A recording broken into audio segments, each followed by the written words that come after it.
प्रेम से बोलिए जय माता दी। श्रवण करेंगे शुक्रवार व्रत कथा, दो देवी शक्तियों की कथा।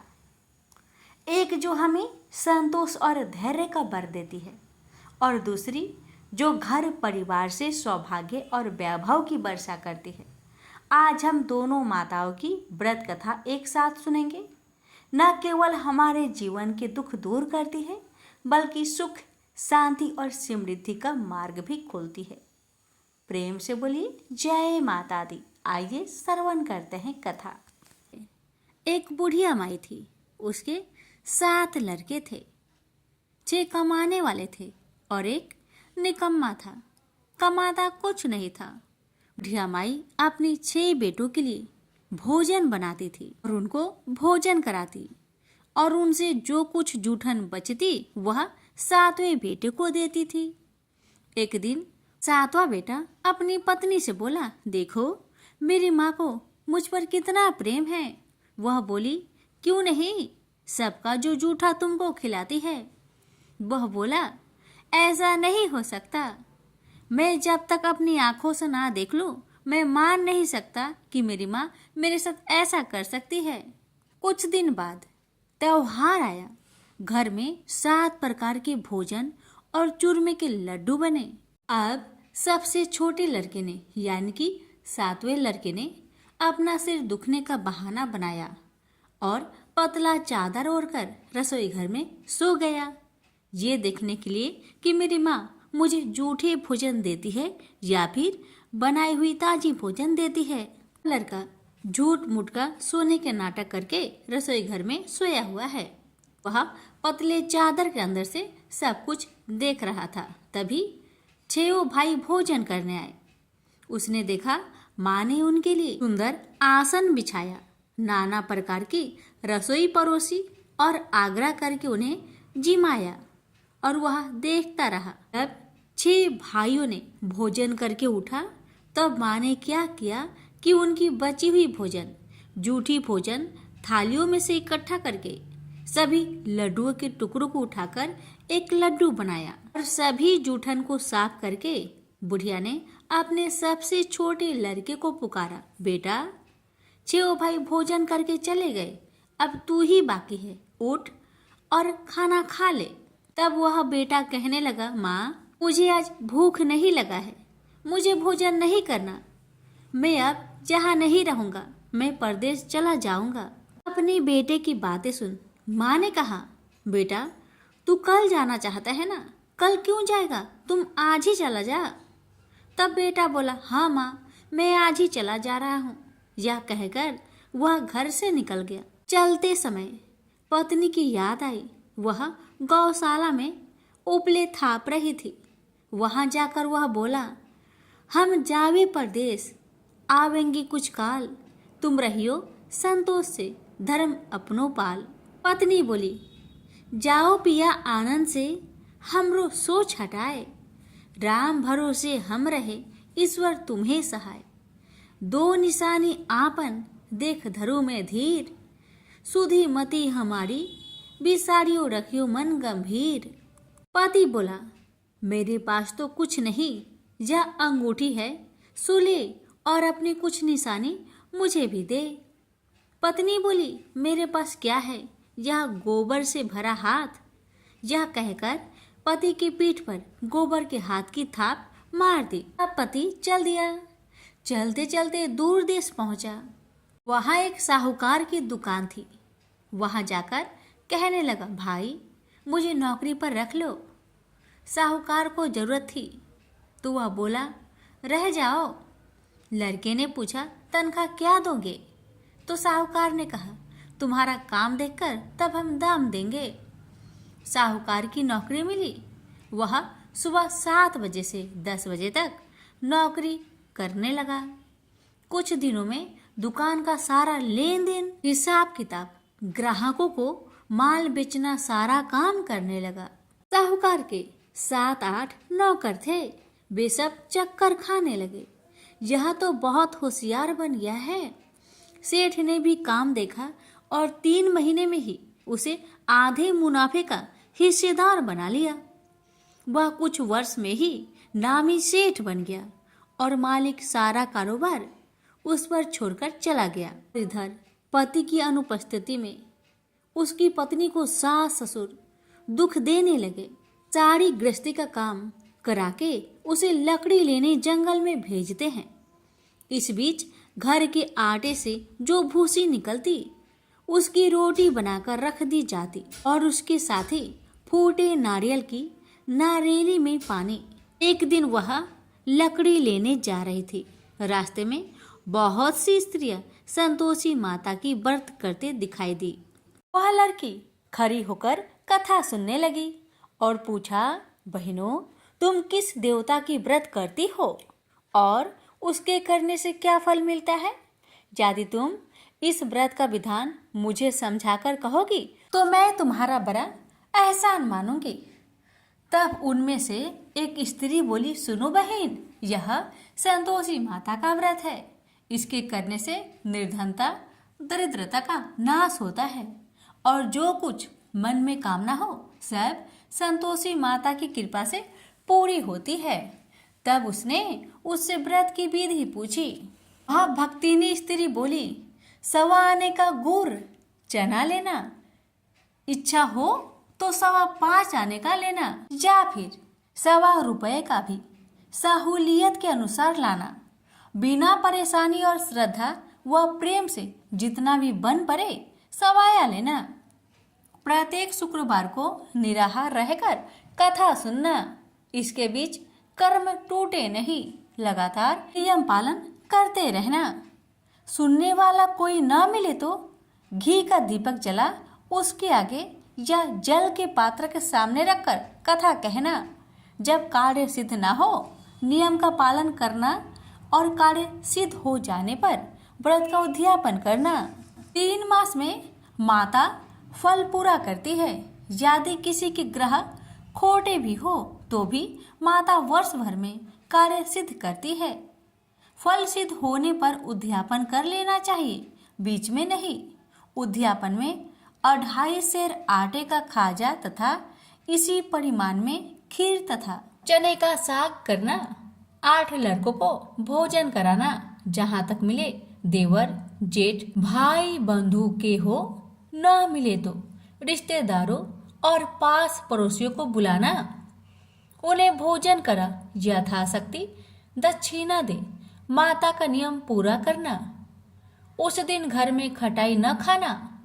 यह सुन बुढ़िया माई के लड़के की बहू चल दी। रास्ते में लकड़ी की बोझ को बेच दिया और उन पैसों से गुड़ चना ले माता की व्रत की तैयारी कर आगे चली और सामने मंदिर देखकर पूछने लगी, यह मंदिर किसका है? सब कहने लगे, संतोषी माता का मंदिर है। यह सुनकर माता के मंदिर में जाकर चरणों में लौटने लगी। दीन हो विनती करने लगी, माँ, मैं निपट अज्ञानी हूँ, व्रत के कुछ भी नियम नहीं जानती, मैं दुखी हूँ। हे माँ, जगत जननी, मेरा दुख दूर कर, मैं तेरी शरण में आई हूँ। माता को दया आई। एक शुक्रवार बीता कि दूसरे को उसके पति का पत्र आया और तीसरे शुक्रवार को उसका भेजा हुआ पैसा आ पहुंचा। यह देख जेठ जेठानी मुंह सिडोकने लगी। लड़के ताने देने लगे।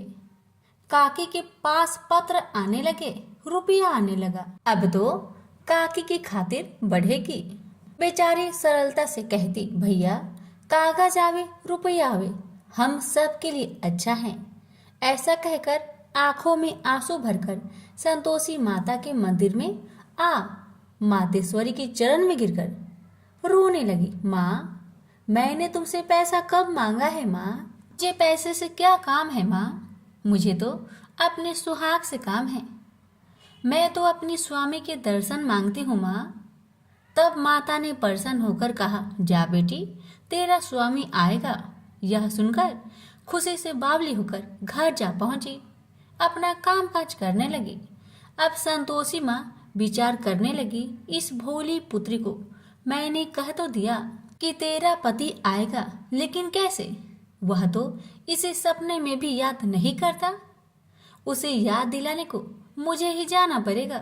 इस तरह माता जी उस बुढ़िया के बेटे के पास जा सपने में प्रकट हो कहने लगी, साहूकार के बेटे तुम सो रहा है या जागता है? वह कहने लगा, माता मैं सोता भी नहीं जागता भी नहीं, कहो क्या आज्ञा है? माता कहने लगी, तेरे घर बार कुछ है कि नहीं? वह बोला, मेरे पास सब कुछ है माँ, माँ बाप है, पत्नी है, क्या कमी है माँ? माँ बोली, भोले पुत्र तेरी पत्नी घोर कष्ट उठा रही है, तेरे माँ बाप उसे परेशान कर रहे हैं, वह तेरे लिए तरस रही है, तू उसकी सुधि ले। वह बोला, हाँ माता जी यह तो मालूम है, परंतु जाऊं तो कैसे? परदेश की बात है, लेन देन का कोई हिसाब नहीं है, कोई जाने का रास्ता भी नहीं आता, कैसे चला जाऊं? माँ कहने लगी, मेरी बात मान, सवेरे नहा धोकर संतोषी माता का नाम ले, घी का दीपक जला, दंडवत कर दुकान पर बैठ, देखते देखते तेरा सारा लेन देन चुक जाएगा, जमा का माल बिक जाएगा, साज होते होते धन का भारी ढेर लग जाएगा। माता की बात मानकर वह नहा धोकर संतोषी माता को दंडवत घी का दीपक जला, थोड़ी देर में देने वाले रुपए लाने लगे, लेने वाले हिसाब लेने लगे, कोठे में भरे सामान की खरीदारी नगद दाम में दे सौदा करने लगे। शाम तक धन का भारी ढेर लग गया। मन में माता का नाम ले चमत्कार देख प्रसन्न होकर घर ले जाने के वास्ते गहना कपड़ा सामान खरीदने लगा। यह काम से निपट तुरंत घर को रवाना हुआ। उधर उसकी पत्नी जंगल में लकड़ी लेने जाती है। लौटते वक्त माता जी के मंदिर में विश्राम करती है। वह तो उसके प्रतिदिन रुकने का जो स्थान ठहरा। धूल उड़ती देख वह माता से पूछती है, हे माता यह धूल कैसे उड़ रही है? माता कहती है, हे पुत्री तेरा पति आ रहा है, अब तू ऐसा कर लकड़ियों के 3 बोझ बना ले, एक नदी के किनारे रख और दूसरा मेरे मंदिर पर व तीसरा अपने सिर पर। तेरे पति को लकड़ियों का गट्टर देख मोह पैदा होगा, वह यहाँ रुकेगा, नाश्ता पानी खाकर माँ से मिलने जाएगा, तब तू लकड़ियों का बोझ उठाकर जाना और चौक में गट्टर डालकर जोर से आवाज देकर कहना, लो सासू जी लकड़ियों का गट्टर लो, भूसी की रोटी दो, नारियल की खोपरे में पानी दो, आज मेहमान कौन आया है? माता जी बहुत अच्छा कहकर वह प्रसन्न मन से लकड़ियों के 3 गट्टर बनाई, एक नदी के किनारे पर और एक माता जी के मंदिर पर रखा। इतने में मुसाफिर आ पहुंचा। सूखी लकड़ी देख उसकी इच्छा उत्पन्न हुई कि हम यहीं पर विश्राम करें और भोजन बनाकर खा पीकर गांव जाए। इसी तरह रुककर भोजन बना, विश्राम करके गांव को गया, सबसे प्रेम से मिला। उसी समय सिर पर लकड़ी का गट्टर लिए वह उतावली सी आती है, लकड़ियों का भारी बोझ आंगन में डालकर जोर से 3 आवाज देती है, लो सासू जी लकड़ियों का गट्टर लो, भूसी की रोटी दो, आज मेहमान कौन आया है? यह सुनकर उसकी सास बाहर आकर अपने दिए हुए कष्टों को भुलाने हेतु कहती है, बहू ऐसा क्यों कहती है? तेरा मालिक ही तो आया है, आ बैठ, मीठा भात खा, भोजन कर, कपड़े पहन, गहने पहन। उसकी आवाज सुन उसका पति बाहर आता है, अंगूठी देख व्याकुल हो जाता है और माँ से पूछता है, माँ यह कौन है? माँ ने कहा, बेटा यह तेरी पत्नी है, जब से तू गया है तब से सारे गांव में भटकती फिरती है, घर का कामकाज कुछ नहीं करती, 4 पहर आकर खा जाती है। वह बोला, ठीक है माँ, मैंने इसे भी देखा और तुम्हें भी, अब दूसरे घर की ताली दो, मैं उसमें रहूंगा। माँ बोली, ठीक है जैसी तेरी मर्जी। तब वह दूसरे मकान की 3री मंजिल का कमरा खोल सारा सामान जमाया। एक दिन में ही राजा के महल के जैसा ठाट बाट बन गया। अब क्या था, बहू सुख भोगने लगी। इतने में शुक्रवार आया। उसने पति से कहा, मुझे संतोषी माता का व्रत उद्यापन करना है। पति बोला, खुशी से कर लो। वह उद्यापन की तैयारी करने लगी। जेठानी के लड़कों को भोजन के लिए कहने गई। उन्होंने मंजूर किया, परंतु पीछे से जेठानी ने अपने बच्चों को सिखाया, देखो भोजन के समय खटाई मांगना, जिससे उसका उद्यापन पूरा ना हो। अब तो बच्चे जिम ने आए, खीर खाना पेट भर के खाए, परंतु बाद में खाते ही कहने लगे, हमें खटाई दो, खीर खाना हमको नहीं भाता। देखकर आरुचि होती है। वह कहने लगी, भाई खटाई किसी को नहीं दी जाएगी, यह माँ संतोषी का प्रसाद है।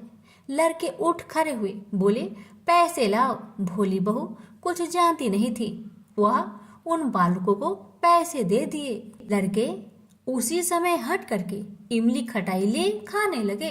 यह देखकर बहू पर माताजी ने कोप किया। राजा के दूत उसके पति को पकड़कर ले गए। जेठ जेठानी मन माने वचन कहने लगे, लूट लूट कर धन इकट्ठा कर लाया है, अब सब मालूम पड़ जाएगा जब जेल की मार खाएगा। बहू से यह सहन नहीं हुआ। रोती हुई बहू माता जी के मंदिर गई, कहने लगी, हे माता, तुमने क्या किया? हंसाकर अब भक्तों को रुलाने लगी। माता बोली, बेटी तूने उद्यापन करके मेरा व्रत भंग किया है। वह कहने लगी, माता मैंने कुछ अपराध किया है क्या? मैंने तो भूल से लड़कों को पैसे दे दिए थे, मुझे क्षमा करो, मैं फिर तुम्हारा उद्यापन करूंगी। माँ बोली, अब भूल मत करना।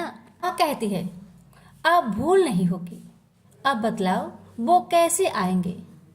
माँ बोली, जा पुत्री, तेरा पति तुझे रास्ते में आता मिलेगा।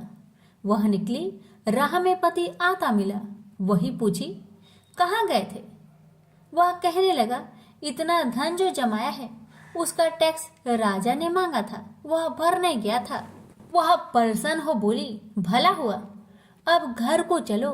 कुछ दिन बाद फिर शुक्रवार आया। फिर वह बोली, मुझे माता का उद्यापन करना है। पति ने कहा, करो। पत्नी फिर जेठ के लड़कों को भोजन को कहने गई। ठानी ने एक दो बातें सुनाई, सब लड़कों को सिखाने लगी, तुम सब लोग पहले ही खटाई मांगना। लड़के भोजन से पहले कहने लगे, हमें खीर नहीं खाना, हमारा जी बिगड़ता है, कुछ खटाई खाने को दो। वह बोली, खटाई किसी को नहीं मिलेगा, आना हो तो आओ। वह ब्राह्मण के लड़के को लाकर भोजन कराने लगी। यथाशक्ति दक्षिणा की जगह एक एक फल उन्हें दिया। संतोषी माता प्रसन्न हुई। माता की कृपा होते ही 9वें मास में उसके चंद्रमा के समान सुंदर पुत्र प्राप्त हुआ। पुत्र को पाकर प्रतिदिन माता जी के मंदिर में जाने लगी। माँ ने सोचा, यह रोज आती है, आज क्यों ना आए, इसके घर चलो। यह विचार कर माता ने भयानक रूप बनाया। गुड़ चने से सना मुख, ऊपर सूर्य के समान होठ, उस पर मक्खियां भीन भीन कर रही थी। दहली पर पैर रखते ही उसकी सास चिल्लाई, देखो रे देखो, कोई चुड़ैल डाकिन चली आ रही है, लड़कों इसे भगाओ नहीं तो किसी को खा जाएगी। लड़के भागने लगे, चिल्लाकर खिड़की बंद करने लगे। बहू रोशनदान में देख रही थी, प्रसन्नता से पगली बन चिल्लाने लगी, आज मेरी माँ मेरे घर आई है, आज मेरी माता मेरे घर आई है। वह बच्चों को दूध पीने से हटाती थी। इतने में सास का क्रोध फट पड़ा। वह बोली, क्यों उतावली हुई है, बच्चे को पटक दिया। इतने में माँ के प्रताप से लड़के ही लड़के नजर आने लगे। वह बोली, माँ जिसका मैं व्रत करती हूँ, यह वही संतोषी माता है। सबने माता जी के चरण पकड़ लिए और विनती कर कहने लगे, हे माता, हम मूर्ख हैं, अज्ञानी हैं, तुम्हारे व्रत की विधि हम नहीं जानते, व्रत भंग कर हमने बड़ा अपराध किया है। जग माता, आप हमारा अपराध क्षमा करो। इस प्रकार माता प्रसन्न हुई। बहू को प्रसन्न हो जैसा फल दिया, वैसा माता सबको दे। जो पढ़े उसका मनोरथ पूर्ण हो, जो सुने उसका भी मनोरथ पूर्ण हो। प्रेम से बोलिए संतोषी माता की जय। वैभव लक्ष्मी व्रत कथा। लाखों की जनसंख्या को अपने में समेटे कुशीनगर एक महानगर था। जैसे कि अन्य महानगरों की जीवनचर्या होती है, वैसा ही कुछ यहाँ भी था। यानी बुराई अधिक अच्छाई कम, पाप अधिक, पुण्य कम। इसी कुशीनगर में हरिवंश नामक एक सद्गृहस्थ अपनी पत्नी दामिनी के साथ सुखी संपन्न जीवन गुजार रहा था। दोनों ही बड़े नेक और संतोषी स्वभाव के थे। धार्मिक कार्य अनुष्ठानों में उनकी अपार श्रद्धा थी। दुनियादारी से उनका कोई विशेष लेना देना नहीं था। अपने में ही मगन गृहस्थ की गाड़ी खींचे चले जा रहे थे दोनों। किसी ने ठीक ही कहा है, संकट और अतिथि की आने के लिए कोई समय निर्धारित नहीं होता। कुछ ऐसा ही हुआ दामिनी के साथ। जब उसका पति हरिवंश न जाने कैसे बुरे लोगों की संगत में फंस गया और घर गृहस्थी से उनका मन उचट गया। देर रात शराब पीकर घर आना और गाली गलौज तथा मारपीट करना उसका नित्य का नियम सा बन गया था। जुए, राटे, रेस तथा वैश्यगमन जैसे बुरे कर्म भी कुसंगति के बदौलत उसके पल्ले पड़ गए। धन कमाने की तीव्र लालसा ने हरिवंश की बुद्धि हर ली और उसको अच्छे बुरे का भी ज्ञान न रहा। घर में जो कुछ भी था सब उसके दुर्व्यसनों की भेंट चढ़ गया। जो लोग पहले उसका सम्मान करते थे अब उसे देखते ही रास्ता बदलने लगे। भूखमरी की हालत में भिखमंगों के समान उनकी स्थिति हो गई। लेकिन दामिनी बेहद संयमी और आस्थावान तथा संस्कारी स्त्री थी। ईश्वर पर उसे अटल विश्वास था। वह जानती थी कि यह सब कर्मों का फल है। दुख के बाद सुख तो एक दिन आना ही है। अचानक एक दिन दोपहर के समय द्वार पे हुई दस्तक की आवाज सुनकर दामिनी की तंद्रा भंग हुई। अतिथि सत्कार के भय मात्र से उसकी अंतर आत्मा कांप उठी, क्योंकि घर में अन्न का एक दाना भी नहीं था जो अतिथि की सेवा में अर्पित किया जा सकता। फिर भी संस्कारों की ऐसी प्रबलता थी कि उसका मन अतिथि सत्कार को उद्धत हो उठा। उसने उठकर द्वार खोला, देखा सामने एक दिव्य पुरुष खड़ा था। बड़े बड़े घुंघराले श्वेत केश, चेहरे को ढके हुए लहराती दाढ़ी, गेरुए वस्त्रों का आवरण पहने उसके चेहरे से तेज टपक पड़ रहा था। आंखों मानो अमृत सी वर्षा कर रही थी। उस दिव्य पुरुष को देखकर दामिनी को अपार शांति का अनुभव हुआ और वह उसे देखते ही समझ गई कि आगत वास्तव में कोई पहुंचा हुआ सिद्ध महात्मा है। उसके मन में अतिथि के प्रति गहन श्रद्धा के भाव उमड़ पड़े और वह उसे सम्मान सहित घर के भीतर ले गई। दामिनी ने जब उसे फाटे हुए आसन पर बैठाया तो वह मारे लज्जा के जमीन में गिर सी गई। उधर वह संत पुरुष दामिनी की ओर एकटक निहारे जा रहा था। घर में जो कुछ भी बचा खुचा था दामिनी ने अतिथि की सेवा में अर्पित कर दिया, पर उसने इस पर कोई ध्यान नहीं दिया। बस दामिनी को यूं निहारे जा रहा था मानो उसे कुछ याद दिलाने की चेष्टा कर रहा हो। जब काफ़ी देर तक दामिनी कुछ न बोली तो उसने कहा, बेटी मुझे पहचाना नहीं क्या? उसका यह प्रश्न सुनकर दामिनी जैसे सोते से जागी और अत्यंत संकुचाते हुए मधुर स्वर में बोली, महाराज मेरी धृष्टता को क्षमा करें। जो आप जैसे दिव्य पुरुष को मैं पहचान कर भी नहीं पहचान पा रही हूँ। पारिवारिक कष्टों ने तो जैसे मेरी सोचने समझने की शक्ति ही छीन ली है। लेकिन यह निश्चित है कि संकट की इस घड़ी में मुझे आप जैसे साधु पुरुष का ही सहारा है। तभी जैसे दामिनी को कुछ याद हो आया, वह उस साधु के चरणों में गिरकर बोल उठी, अब मैं आपको पहचान गई हूँ महाराज, स्नेहा रूपी अमृत की वर्षा करने वाले। अपने शुभ चिंतक को कोई कैसे भूल सकता है भला।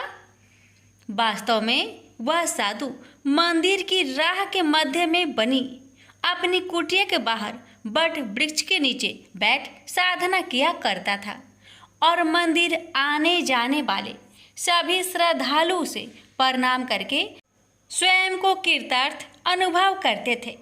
दामिनी भी उन्हीं में से एक थी।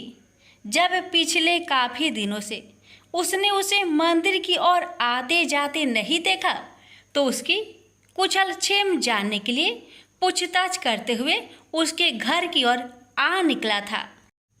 दामिनी अभी अपनी सोचों में ही डूबी हुई थी कि साधु महाराज ने मौन भंग किया। क्या कानन है पुत्री, तू आजकल मंदिर आती जाती दिखाई नहीं पड़ती। तुझे जो भी कष्ट है मुझे बता, शायद मैं तेरी कुछ सहायता कर सकूं। व्यक्ति दुखों के बोझ तले दबा हो तो ऐसे में सहानुभूति के दो बोल ही काफ़ी होते हैं। दामिनी भी खुद पर संयम नहीं रख पाई और बिलख कर रोने लगी। तभी वह साधु वात्सल्यपूर्ण स्वर में बोला, मन छोटा करने से समस्या हल नहीं होगी। सुख दुख तो एक गाड़ी की दो पहियों के समान है, इनका आना जाना तो जिंदगी भर लगा ही रहता है। अपना दुख किसी को बता देने से मन हल्का हो जाता है। कुछ देर चुप रहने के बाद दामिनी ने बोलना शुरू किया, महाराज, सर्व सुखों से भरपूर था मेरा घर। कण कण में खुशियों का नित्य होता था। पति भी नेक और ईमानदार थे। सदा जीवन उच्च विचार की आधारशिला पर टिकी थी। हमारी गृहस्थी रुपए पैसे की भी कोई कमी नहीं थी।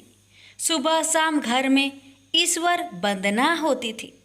लेकिन अचानक न जाने किसकी नज़र लग गई, हमारा भाग्य हमसे रूठ गया। मेरे पति कुछ संगति में फंसकर अपना सब कुछ गवा बैठे।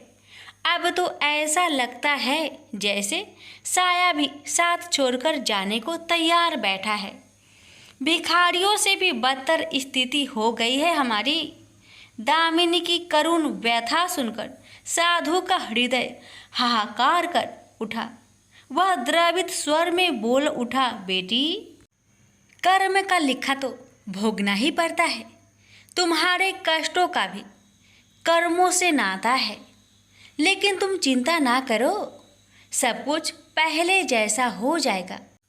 दुख के बाद ही सुख आता है।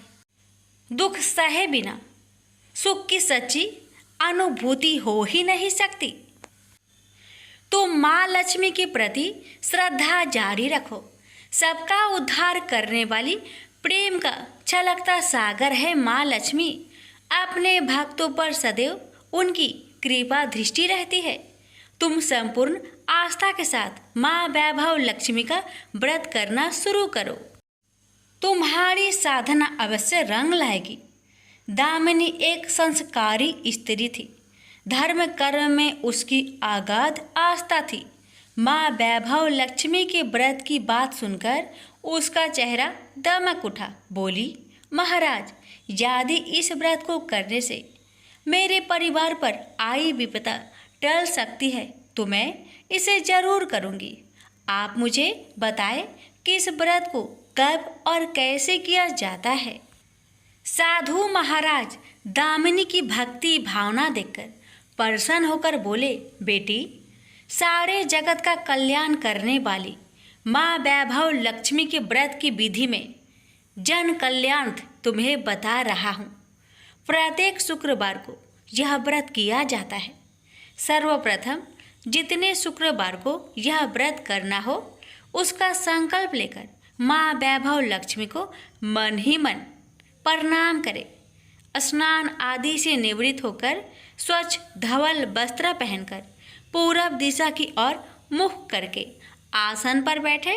सामने एक चौकी पर चावल की एक ढेरी लगाकर उस पर पानी से भरा कलश स्थापित करें, जो तांबे का होना चाहिए।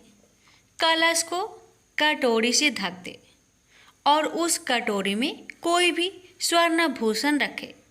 सोना ना हो तो चांदी का आभूषण रखे, वह भी पास ना हो तो रुपए का सिक्का भी काम दे सकता है। शुद्ध घी का दीपक तथा अगरबत्ती जलाए और मन ही मन पूर्ण श्रद्धा के साथ माँ वैभव लक्ष्मी का जाप करते रहे। श्री यंत्र माँ लक्ष्मी का प्रिय यंत्र है, उसे सत सत नमन करे। श्री यंत्र उपलब्ध ना हो तो पुस्तक में दिए उसके स्वरूप से काम चल जाएगा। साथ ही माँ वैभव लक्ष्मी के सभी स्वरूप को नमस्कार करें। इनकी सभी छवियाँ पुस्तक में दी गई होगी। कटोरी में रखे गहने या रुपए पर हल्दी, कुमकुम तथा अक्षत अर्पित करें। कोई भी मिष्टान प्रसाद के रूप में रखे संभव ना हो पाए तो गुड़ या शक्कर से भी काम चल सकता है। फिर श्रद्धापूर्वक माँ की आरती करके 14 बार प्रेम सहित बोले, जय माँ वैभव लक्ष्मी। माँ वैभव लक्ष्मी मेरी मनोकामना पूरी करे, ऐसा संकल्प लेकर सच्चे मन से माँ से विनती करे। प्रसाद बांटे और स्वयं भी ग्रहण करे। दिन में एक बार स्वास्तिक भोजन करे। यदि संभव हो तो उपवास रखे। पूजा में रखा गहना या रुपए लाल कपड़े में लपेटकर सुरक्षित रख ले। यह आगे आने वाले शुक्रवार को पूजा में काम आएगा। कलश में भरा जल तुलसी के पौधे को समर्पित कर दे तथा अक्षत पंछियों को आहार स्वरूप डाले। ऐसी शास्त्रोक्त विधि से व्रत करने वाले को शीघ्र फल मिलता है। साधु महाराज के मुख रविंद से यह वृत्तांत सुन दामिनी पुलकित हो उठी। उनके चरण स्पर्श कर उत्साहित स्वर में बोली, अब लगे हाथ उद्यापन की विधि भी बता दे महाराज। इसके बिना तो व्रत अधूरा ही रह जाएगा। अवश्य बेटी, कहकर साधु महाराज उद्यापन की विधि बताने लगे। चाहे जितने भी शुक्रवार प्राय 11 या 21 व्रत करने का संकल्प लिया हो, लेकिन मन में माँ वैभव लक्ष्मी के प्रति श्रद्धा तथा आस्था बारंबार बनी रहनी चाहिए। जिस दिन अंतिम शुक्रवार का व्रत हो उस दिन शास्त्रोक्त विधि से उद्यापन किया जाता है। अन्य शुक्रवारों की भांति ही इस दिन भी पूजन करें। हाँ, प्रसाद के रूप में खीर अवश्य रखें। पूजा के बाद नारियल फोड़कर 7 कुंवारी कन्याओं को चरण धोकर कुमकुम का तिलक लगाकर पूजन करें। उन्हें सामर्थ्य अनुसार दक्षिणा दें और माँ वैभव लक्ष्मी व्रत की पुस्तकें उपहार स्वरूप भेंट में दें। फिर प्रसाद के रूप में खीर वितरित करें। अब माँ वैभव लक्ष्मी के सभी स्वरूप को मन ही मन नमन करते हुए कहे, हे माँ, यदि मैंने शुद्ध तथा निर्मल हृदय से आपकी स्तुति करते हुए वैभव लक्ष्मी व्रत विधि विधान अनुसार पूर्ण किया हो तो मेरी मनोकामना अवश्य पूरी करना।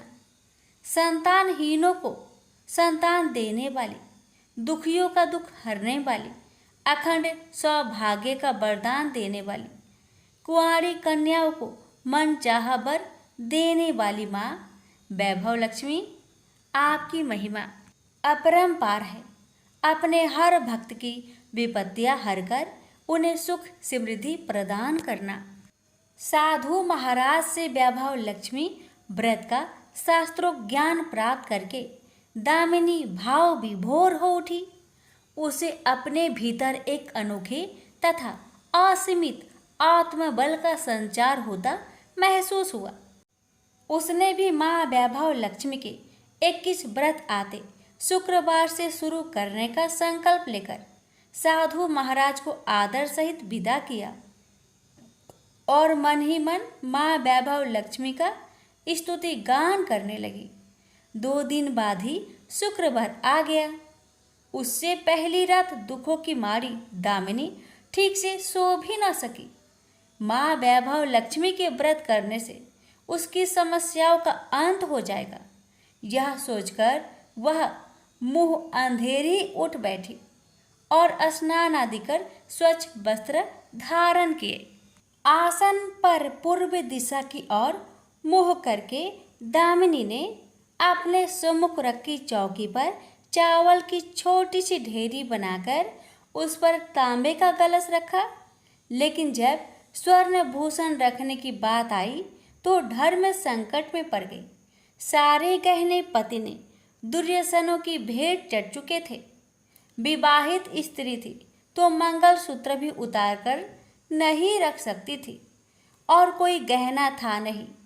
तभी उसे उन नन्ही पायलों का स्मरण हो आया जो उसने अपनी आने वाली संतान के लिए बनवाकर रख छोड़ी थी और पति की निगाहों से उन्हें बचाकर रखा था। उसने झटपट वह पायलें निकाली और गंगा जल से धोकर उन्हें शुद्ध करके कलश पर रखी कटोरी में डाल दिया। डिब्बे की तली में से बची खुची शक्कर निकालकर उसे प्रसाद के रूप में रखा और विधि अनुसार व्रत किया। सर्वप्रथम उसने अपने पति को प्रसाद दिया। आने वाला पूरा सप्ताह बड़े ही हंसी खुशी से बीता। बात बात पर झल्ला उठने वाला उसका पति अपेक्षाकृत शांत तथा संयत रहा। कोई मारपीट तथा कलेश घर में नहीं हुआ। इसे दामिनी ने माँ वैभव लक्ष्मी का चमत्कार समझा और मन ही मन उन्हें प्रणाम किया। माँ वैभव लक्ष्मी के प्रति उसकी आस्था और भी बलवती हो गई। इसी प्रकार शास्त्रोक्त विधि से दामिनी ने 20 शुक्रवार के व्रत पूरे कर लिए। इस बीच कई परिवर्तन हुए थे। उसका पति कुसंगति छोड़कर सीधी राह पर आ गया था और उसका कामकाज भी जमने लगा था। घर में यदि किसी चीज की बहुतायत नहीं थी तो कमी भी नहीं रह गई थी। यह सब माँ वैभव लक्ष्मी के चमत्कार और दामिनी की आस्था तथा विश्वास का परिणाम था। 21वें शुक्रवार को व्रत का उद्यापन करना था। साधु महाराज के वचन अब भी मानो दामिनी के कानों में गूंज रहे थे। उनकी बताई विधि के अनुसार ही दामिनी ने शास्त्रोक्त विधि से उद्यापन किया। 7 कुंवारी कन्याओं को भोजन कराकर दक्षिणा दी। आसपास की सौभाग्यवती स्त्रियों में प्रसाद तथा माँ वैभव लक्ष्मी व्रत कथा की पुस्तकें वितरित की। माँ वैभव लक्ष्मी के हर स्वरूप को प्रणाम किया और कहा, आपकी महिमा निराली है माँ। आपने मेरे सारे दुख हर लिए, मेरी सभी मनोकामनाएं पूर्ण कर दी। मेरा उजड़ा घर फिर से बस गया। मेरा यह नया जीवन आप ही की देन है माँ। मैं आजीवन आपकी पूजा अर्चना करूँगी और दूसरों को भी आपकी महिमा से अवगत कराकर वैभव लक्ष्मी के व्रत रखने के लिए प्रेरित करूँगी। बोलो जय माँ वैभव लक्ष्मी, आपकी सदा ही जय हो। वीडियो को लाइक शेयर करना ना भूलें। धन्यवाद।